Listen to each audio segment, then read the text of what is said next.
Good morning বন্ধুরা, তোমরা সবাই কেমন আছো? আশা করছি ভালো আছো, সুস্থ আছো। আর আমিও খুব ভালো আছি।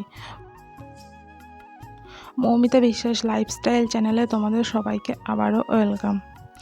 আজ বুধবার, এখন বাজে সকাল 6:30। এখন থেকে আমি আমার ব্লগটা শুরু করছি। ভিডিওটা স্কিপ না করে পুরোটা দেখো। আজকে একটা দারুণ জিনিস তোমাদের সাথে শেয়ার করব। তো দেখো, তোমাদের সাথে কথা বলতে বলতে আমি চলে এসেছি রান্নাঘরে এসে প্রথমেই গ্যাসটাকে মুছে নেব। যেহেতু আমাদের গ্যাসে খুব বেশি রান্না হয় না, তাই গ্যাসটা রোজ মোছার প্রয়োজনও পড়ে না। মাঝে মাঝে জল গরম করা হয়, মাঝে মাঝে না, সবসময় জল গরম করা হয়, কারণ আমাদের বাড়িতে সবাই জল গরম খায়। আর আমার ছেলে দুধ গলানোর জন্য তো জল লাগেই। আর টুকিটাকি রান্না করা হয়, চা করা হয়, এই যা। তো গ্যাসটা রোজ মোছা লাগে না।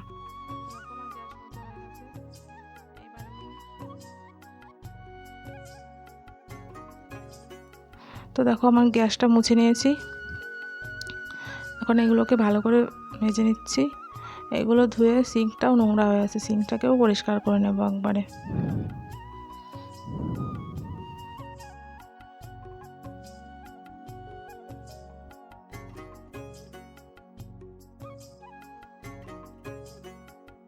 তো এখন দেখো, আমি চলে এসেছি কলপাড়ে বাসন মাজতে, কারণ আমাদের বাসন মাজার জায়গাটায় না আজকে প্রচণ্ড রোদ, তাই জন্য আজকে কলপাড়েই চলে এলাম। আজকে খুব তাড়াতাড়ি কাজ করছি, কারণ আজকে কাজবাজ সেরে একটা জায়গায় যাওয়ার আছে।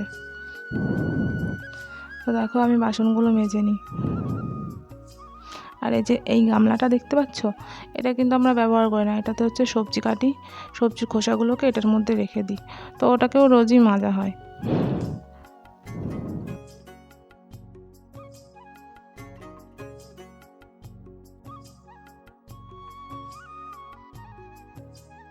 তো আমার বাসন মাজা হয়ে গেছে, এখন এগুলোকে ধুয়ে নেব।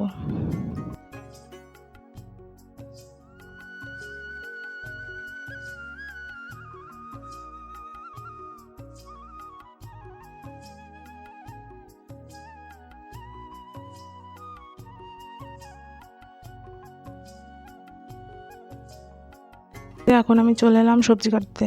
আর এটা কাটছে হচ্ছে ঝিঙে। আজকে ঝিঙে আলু দিয়ে মাছের ঝোল করব। তো এমনিতেই অনেকটা দেরি হয়ে গেছে, আমি ঝিঙে আলুটা কেটে নিয়ে রান্না বসিয়ে দেবো, আর বাকি সবজিগুলো আমার শাশুড়ি মা কেটে দেবে। তো চলো ঝিঙেগুলো কেটে নিই, কেটে রান্নাটা বসিয়ে দিই তাড়াতাড়ি।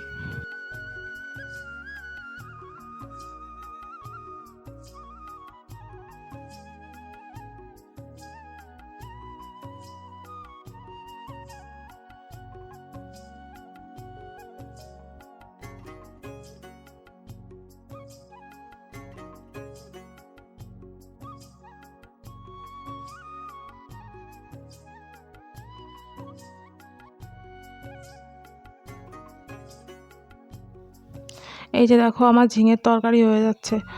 আর আমি বাকিগুলো দেখাতে পারিনি, কারণ একা একা শ্যুট করছি। আর এই যে এখানে আমার ভাতও প্রায় হয়ে গেছে। একা একা হাতে ক্যামেরা ধরে তারপরে আবার মানে রান্না করা একটু অসুবিধা হয়ে যায়। আর এই দেখো, পুঁই শাক, আলু আর বেগুন দিয়ে হবে একটা চচ্চড়ি, আর এখানে হচ্ছে কলমি শাক ভাজা। এই যে ঝিঙের তরকারিটা হয়ে যাওয়ার পরে আমি পুঁই শাক আলুটাও বসিয়ে দিয়েছি, এখন এটা রান্না করে নেব। তো দেখো, আমি তেল দিয়েছিলাম, তেলের মধ্যে শুকনো লঙ্কা আর জিরে ফোড়ন দিয়ে তারপরে সবজিগুলো দিয়ে ভেজে নিচ্ছে। আর এখন দিয়ে দিলাম সামান্য একটু নুন আর হলুদ, কারণ কোনো ডাঁটায় না আগে নুন দিলে ডাঁটাগুলো নোনতা হয়ে যায়। তো নুনটা পরে অ্যাড করব আমি, এটা শুধু সেদ্ধ হবে সেই রকম পরিমাণে লবণ দিয়ে দিলাম।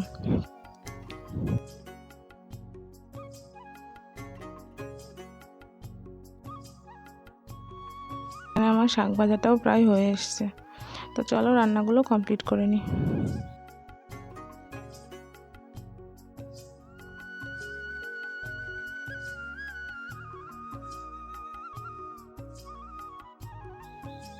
তো এই দেখো, আমার রান্না করা হয়ে গেছে।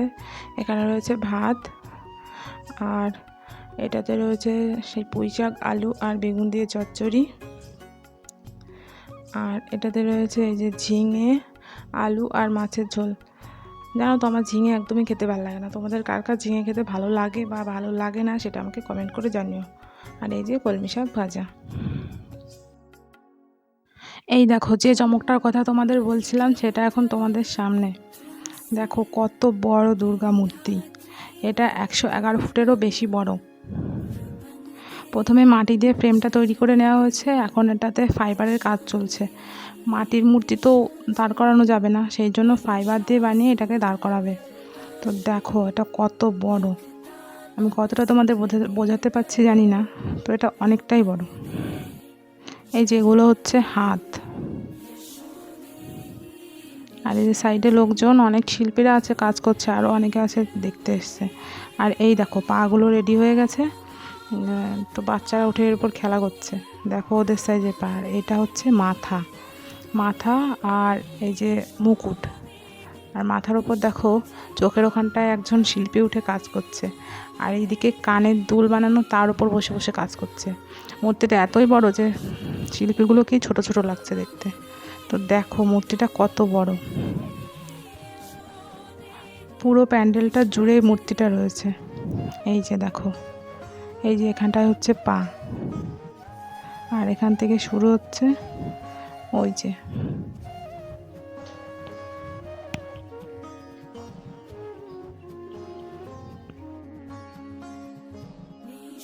আজকের মতো ভিডিওটা এখানেই শেষ করছি। ভিডিওটা যদি তোমাদের ভালো লাগে তাহলে অবশ্যই আমার চ্যানেলটা সাবস্ক্রাইব করে দিও। দেখা হবে পরবর্তী ব্লগে, ততক্ষণ সবাই ভালো থেকো, সুস্থ থেকো।